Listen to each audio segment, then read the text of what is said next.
What's up, Face Crook? I ain't hollered at y'all in a minute. Uh, Something kind of been, I guess you can say, on my heart lately.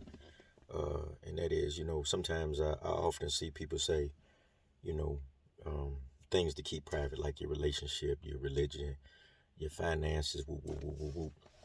And I got to reflecting on like being in the military, um, being a staff NCO. Sometimes I felt like the reason that things were so jacked up is because, much like being a drill instructor, we used to sleep with the lights on, so recruits would think that we never slept.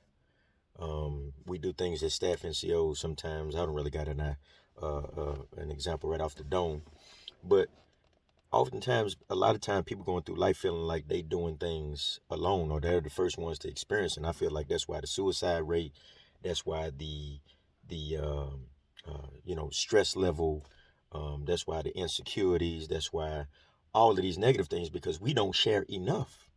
What's for you is for you, and I don't think you sharing a credit score, maybe your social security number. I don't see how sharing your credit score or good and bad in your relationship. Did I say share everything? I ain't saying that, but at the same time, I don't think everything has to be as private.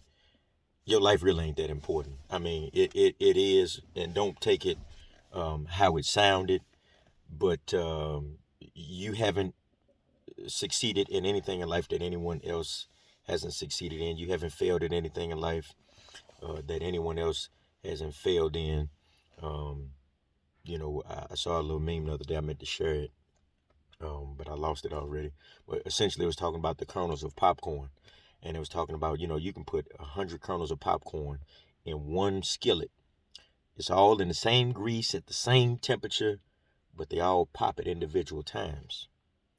Your turn to pop is coming, whether it's good, bad, or in between. Your turn is coming, so you don't need to look around necessarily and wonder if something is wrong with you. Your turn is coming. And I say all that to say this. There was my buddy Rodney Sanchez, man. He made me remember where I came from and not where I came from, but you know what I mean, as far as my business went.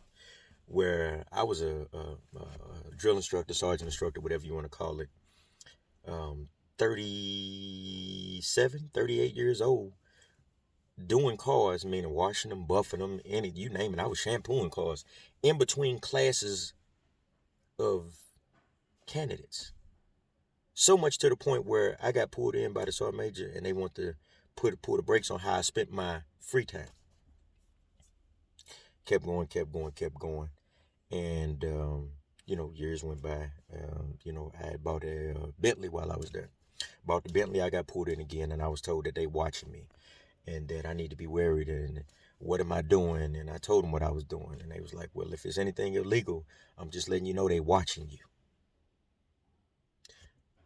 Then I moved to Yuma. Um, you know, uh, it's success for me. Some people are doing 3 and 4 times, 5 times better than me. But all I'm gonna say is this: I've been doing things like that. I've been waking up at 4 o'clock in the morning above cars because it was so hot I didn't have an air conditioner in my garage the first time. Waking up at 3 or 4 o'clock in the morning just to get the money, just to do what I love, just to build a foundation for my business. Do everybody have to do that? No. Everybody's walk is different. Some people's was easier, some people's was harder. But I say all of that to say, no matter what you're going through and how you get there, don't be looking around at how other people doing what they're doing and how they got to where they're going because that road may not be the road for you. It's 7 years into it, and finally, and I don't care. I'm gonna put it out there. And you know what? If I was bragging, so be it. Quit being a hater. Finally, hit $100,000 out of my garage, and that's before my retirement.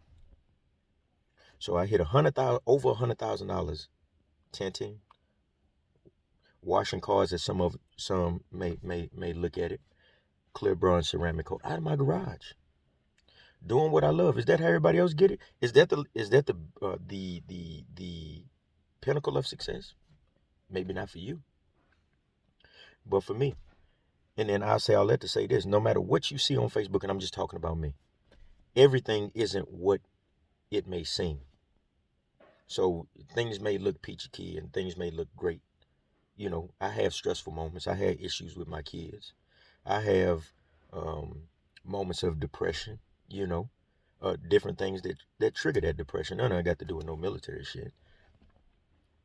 But I feel like if we don't share these things, if we don't share how hard it was to grow, if we don't share how hard it was to get through something, if everything is just a secret and you just want everybody to think your ass is doing good, then to me, you part of the problem of society where people feel like they have to be perfect. You are the reason for your post where you bitching about people posting everything ain't what they post to be, like POST, you know, what they posting to be. You the reason because you posting like your life is sweet. You know, if you want to post something negative, how about you post some of your negativity? And what I mean by that is some of the negative, some of the trials in your life and how you got through them instead of bitching. Now, is there some hypocrisy to what I'm saying? Yeah, I'm just like anybody else. I get in my feelings, and sometimes I go into a negative, you know, rant or whatever the case may be about something. But I'm just saying, you know, I challenge, you know, if you made it this far in the video, post something, man, that was a struggle for you. And how you got through it. One of my recruiter buddies, and then I'm shutting up. They use this thing called feel, felt, found, and essentially, what it is you share something rough that you've been through. Well, somebody shares something with you, right? And if you can relate to that thing, then you say, "Man, I feel you on that." And this is how I felt when I was going through it. But what I found was X, Y, and Z. I think if we did more of that, we wouldn't have so much depression and struggle and strife and hate and bigotry. If we realize, really, at the end of the day, we all in this thing together. So anyway, I don't know really the meat or the purpose of that, but that's something that kind of really been on my heart to kind of share, rant, spew for shit really about a week or two, and finally found the time to do so. Hope you got some out of it. Talk to y'all.